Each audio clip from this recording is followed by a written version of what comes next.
আসসালামু আলাইকুম প্রিয় কারিগরি শিক্ষার্থীরা, আজকে আমরা আলোচনা করব নিউটনের দ্বিতীয় সূত্র হতে প্রথম সূত্রের প্রতিপাদন।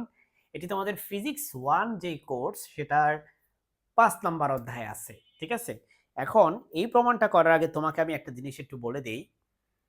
নিউটনের দ্বিতীয় সূত্র থেকে প্রথম সূত্র আসলে প্রমাণ করা যায় না।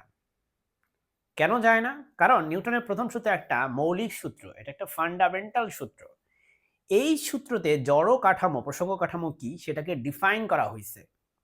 সেই জড় প্রসঙ্গ কাঠামোর উপর এই ডিফাইন যে করা হয়েছে সেই ডেফিনিশনের উপর দাঁড় করাইয়া সেকেন্ড লটা তুমি দাঁড়া করাইছে। তাহলে প্রথম ল এর উপর ভিত্তি করে দ্বিতীয় লটা দাঁড়া করাইছে। তাহলে তুমি দ্বিতীয় ল দিয়ে আবার প্রথম ল প্রমাণ করতে পারবা? এটা কি সম্ভব? প্রথম ল তুমি একসেপ্ট করছো দেখেই তুমি দ্বিতীয় ল বলতে পারতেছো।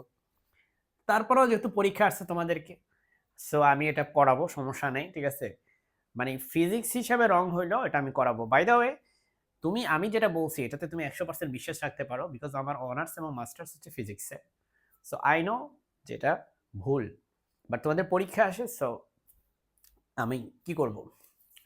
নিউটনের দ্বিতীয় সূত্র থেকে প্রথম সূত্রের প্রতিপাদন মনে মনে সবাই পড়ো আস্তাগফিরুল্লাহ।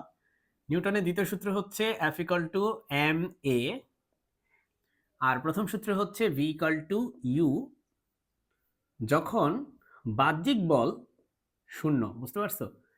নিউটনের দ্বিতীয় সূত্রকে আমরা এভাবে লিখতে পারি, summation of F = ma। Summation of F মানে হচ্ছে সকল বলের যোগফল হচ্ছে তোমার m এর সমান। সো দেখো, আমরা নিউটনের প্রথম সূত্র থেকে জানি যে যদি যদি আমার সকল বল, মানে যত বাহ্যিক বল আছে, সবগুলোর যোগফল যদি আমার শূন্য হয়, নিউটনের প্রথম সূত্র তো এটাই বলছে, তাই না?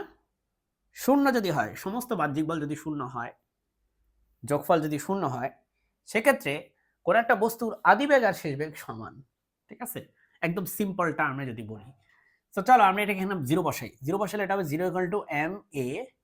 সেখান থেকে আমরা লিখতে পারি a লিখতে পারি কি, দেখো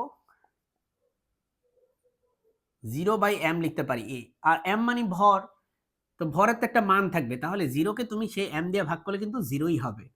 সুতরাং তোমার ত্বরণ হবে হচ্ছে শূন্য। দেখো, ত্বরণ আমরা জানি ত্বরণ মানে হচ্ছে v - u/t। তাহলে এই t এর সাথে শূন্যকে গুণ করো, 0 × t মানে শূন্য, সুতরাং v - u মানে শূন্য। সুতরাং এখান থেকে বলতে পারো v = u, অর্থাৎ প্রমাণিত। নিউটনের দ্বিতীয় সূত্র থেকে আমরা প্রথম সূত্র প্রমাণ করে ফেললাম। তো এই যে পাপটা আমরা করলাম, এই পাপটা পরীক্ষার হলে লিখবা, বাট তুমি জেনে রাখলা যে এটা আসলে এভাবে করা যায় না। কারণ প্রথম সূত্র দিয়ে তুমি জড় প্রসঙ্গ কাঠামোকে ডিফাইন করছো, যেখান থেকে তুমি দ্বিতীয় সূত্রটা আসলে পাইছো। এখন তুমি উল্টা কাজ করতেছো কাইন্ড অফ। তো যাই হোক, পরীক্ষা আসলে এভাবে লিখবে।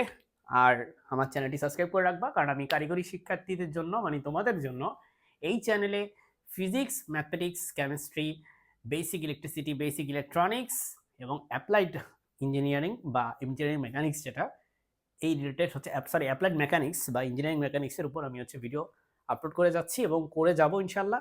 সো আমার টার্গেট হচ্ছে এই সাবজেক্টগুলো সম্পূর্ণভাবে কমপ্লিট করে দেওয়া তোমাদেরকে। আসসালামু আলাইকুম।